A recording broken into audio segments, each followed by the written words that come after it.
अस्सलाम वालेकुम। 19 अक्टूबर په 1993 چې دی بېنظیره دی پاکستان والا دوه مرتبه وزیر اعظم جوړ کړه. نو د دې مور نصرت بټو او د دې ور ورور مرتضی بټو دغه ته دا پکار و چې دیو دی بېنظیره ملاتړ کړای وای. خدا دواړه دی بېنظیره ته مخالف سلو او بېنظیره یې پارټۍ سربراهي نه هادرې کوله.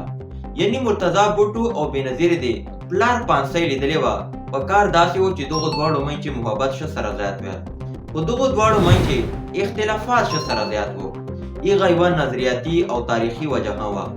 یعنی چې چمل ذوالفقار علي بټو ته پانسۍ ورکړه، نو د دې لور بېنظیر بټو دې دا فیصله وکړه چې د پاکستان په سیاست کې شمولیت کوم او دې دواړه ورونه لاړه افغانستان ته او ذوالفقار په نام باندې هلته یو تنظیم جوړ کړ. نو دو مقصد دا و چې جنرال ضیاء الحق نه موږ بدل واخلو او بېنظیره دا ورته ویله چې ډیموکراسي دا یو ښه اپشن ده. یعنی دغه ذوالفقار تنظیم دی په 1981 کې پی آی ای تیاری یې ونیوله چې دغه کیسه ما تاسو ته په لسم کیس کې کړې وه. نو 2003 چې مرتضی بټو بیا په دغه کیس کې بری کړ. نو پی آی ای تیاری اغوا کوونې له وجې نه په ایک ټیم باندې د جنرال ضیاء الحق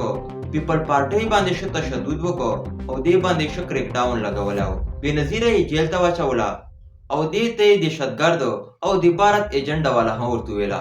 او دو دا هم ویله چې د پی آی ای تیاری کاغذان دا بېنظیرې کمرې نه مشتمل اوسو. یعنی بېنظیرې به دا کوشش کو چې ذوالفقار تنظیم او د خپلو ورونو سره دې رابطه نسي، ځکه چې مغربي ممالک او پاکستان چې خلک په دا وایي چې دغه تنظیم ته بېنظیرې حمایت حاصل ده. نو دغه له وجې نه بېنظیرې او ورور په منځ کې اختلافات ښه سره زیات و. ورور به یې دا کیسه کوله چې ذوالفقار علي بټو زوی زه یم، پیپل پارټۍ حقدار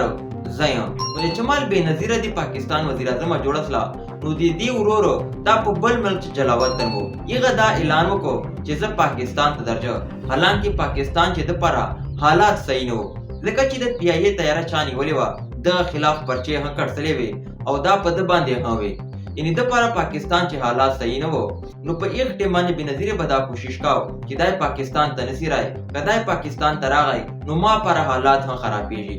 نو ده دا اعلان کړی و چې زه پاکستان ته درځم. نو د ذمهواره خو به چا اخیستله، په ایک ټیم باندې د ذمهواره شام وال چې کوم صدر و حفیظ الاسد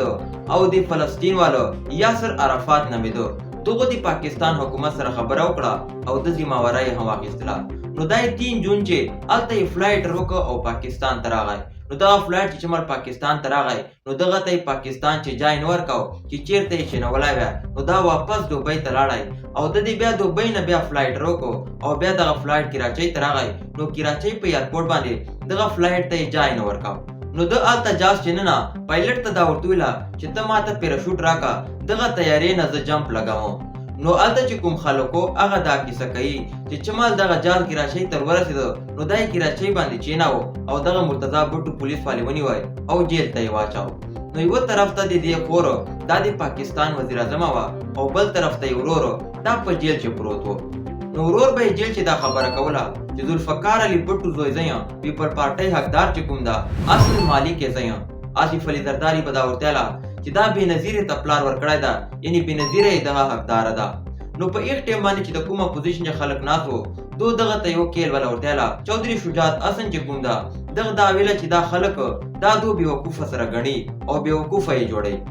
نو بېنظیرې دا خواهش و چې ما ملاقات ورور سره وسي، یعنې دې ته یې دا هم ورته ویلي وو چې 4 میاشتو بعده به تا ورور رها سي. خو دا 4 میاشتو چې رها نه سو،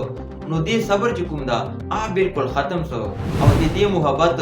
دا حاوي سو په سیاست باندې او دا شپې لاړه خپل ورور سره ملاقات وکړو. نو په دغه باندې ملک چې اپوزیشن ډېر سخت شور سره مچاو کو. نو دې دا ورته ویله که زه د ملک وزیر اعظم یم، خو بل طرف ته زه یوه خور یم. نو مرتضی بټو دا د سین اسمبلۍ یو رکن و. نو جیل نه دته دا رعایت میلاو سو چې دا یې هلته پرېښو او د دې حلف هم واخیسته او هلته د تقریر هم وکړو. نو ده دا وویله که پیپل پارټۍ چیرې منځ چې سره 2 اسلام نو دغه ذمهواره به ما وله خور بېنظیر بټو یي. نو دې به ده ته هېڅ جواب نه ورکاوه او مور یې ها د زوی په حق چې وه چې د پیپل پارټۍ حقدار چې کوم ده دا مرتضی بټو ده او دغه پیپل پارټۍ یعنې چیرمینه دا یې نصرت بټو وه، یعنې دو والا مور وه. نو بېنظیره سره دا شک پیدا سو چې داسې نه امام اور د پیپل پارټۍ چیرمن یعنی مرتضی بوټو جوړ کی نو ما حکومت په ختم سی نو دغه پاره دی یو میټینګ وکړو او کسان هرو غوښتل او خپل جانې د پیپل پارټۍ چیرپرسن جوړ کړ نو په یک ټیم باندې چې دا خبرې مور ته ورسېدله نو مور دا خبره کوله چې ما خو ډیره غلطي وکړه چې ما خپل لور پاکستان وزیر اعظم جوړ کړه یعنی دغه په ځای به زه جوړېدل نو 5 جنوري ته د ذوالفقار علي بټو والا سالګیره وه او دای دې هلته د هغه مزار ته لړکانه چې لاړه نو هلته پولیس او خلکو په منځ کې فایرینګ هم وسو او دغه چې شیلینګ هم وسو لاټي چارج په خلکو باندې وسو دغه چې څلور کسان هلته په موقع باندې مړه سول په سوونو باندې کسان یې سره ونیولل او نصرت بوټو او دې سره چې کومه خپل مجور وه هغه له شیلینګ وجې نه ډېرې متاثرې سلې نو دې هلته دا خبره کوله چې بېنظیر بوټو چې د کومې ګولۍ دي او پولیس کوم فایرینګ لګولی دا ما له دغه مزار نه نه سیر درولی او دا کیسه به یې ښه کوله چې دومره ظلم موږ سره په جنرال ضیاء الحق په دور چې نه وسو لکه چوره ظلم یعنی بېنظیر بوټو په دور چې وسو نو په ایک ټایم باندې به دې بېنظیر بوټو والا نه ورتله بلکې زرداري بیګم والا به یې دې ته ورتله نو 4 اپریل په 1996 چې یعنی مرتضی بوټو له جیل نه خلاص او په ضمانت باندې خلاص کړی و نو دا چې چمال راغی نو د دې جلسه هم وکړله او دغه جلسې چې دا وویله که زه چیرې پاکستان وزیر اعظم جوړ سلم نو آصف علي زرداري خلاف به زه سخته کاروایي کوم خو آصف علي زرداري خلاف به د کاروایي کوله یا به یې نه کوله خو آصف علي زرداري ته یو برید د ورښولی و نو فاطمه بوټو دا کیسه کوله چې ما پلار مرتضی بوټو او زرداري چې چمل سره مخامخ سلو نو دوی خپله منچې سره وشنتل زرداري سره به په ایک ټایم باندې سکیورټي نه وه نو زرداري دو سره ونیوی او یو برید یې ورورخاو نو زرداري دې دو ته دمکي هم ورکړې وه نو دغه څو ورځو آباده مرتضی بوټو سیاسي کارکون چې کوم پارټۍ وال یو کارکون محمد علي دغه د دهشتګردي چې او را سره تعلقاتو په وجه باندې پولیس ونیوی او جیل ته یې واچاو نو مرتضی بوټو ته چې چمال پته ولګېدله نو د دې خپل کارکون خلاصونې لپاره دی د CIA سنټرل جیل کراچۍ ته لاړی او هغه خلاصونې کوشش یې کاو نو د سره چې د کوم کسان وو هغه او پولیس په منځ کې لړایي هم سره وسله نو هلته د پولیس وا چې کوم DIG وو یعنی شعیب شټل نومېده د دې د خلاف کاروایي وکړله او دا حکم یې جاري کړ چې تاسو مرتضی بوټو ونچو نو په ایک ټایم باندې سین وزیر اعلی او بېنظیر بوټو چې د پاکستان وزیر اعظم وه ده ورته ویل چې دول کسان تاسو ونچو دا په موقع باندې تاسو پرېږدو نو 20 اکتوبر په 1996 چې دی پولیس هلته ناکهبندي وکړه د کور سره چې د کسان به بیا موږ نیسو نو دا چې کومه ده جلسې نه واپس روان وو نو د ګاډی سره ګیر کړ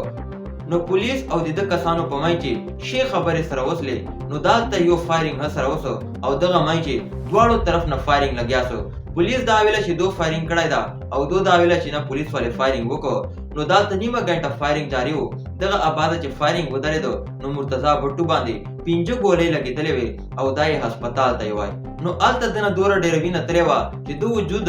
نوره وینه نه برداشت کوله یعنې نوره وینه یې نه غوښتله او یوې نیمې ګنټې آباده دلته خپل کوروال هم ورسېدل بېنظیر بوټو دا پښې بله خپل ورور ته راغلې وه نو هلته هسپتال چې دې ورور لږ ټیم تېر کړ او بیا دغې دنیا نه درحلت وکړو یعنی بېنظیر بوټو په مخ چې د دې خپل پلار ته هم پانسۍ ورکړله دې دویم ورور چې کوم هغه فرانس چې هلته خودکشي وکړه او درېیم ورور یې دې په مخ چې دلته پاکستان چې قتل کړ نو دې دا کوشش لګولی و چې دغه ملزمان څوک دي چې دا ماته پته ولګي او زه یې سره ونچم نو دغه لپاره دغه کیس د پاکستان ISI ته حواله کړ ISI دا ورته ویله چې د تا ورور باندې چې د کومه ګولۍ لګېدلې ده دا سنیپر باندې چا ویستی ده او د غاړۍ نه یې دا ګولۍ دلته وتلې ده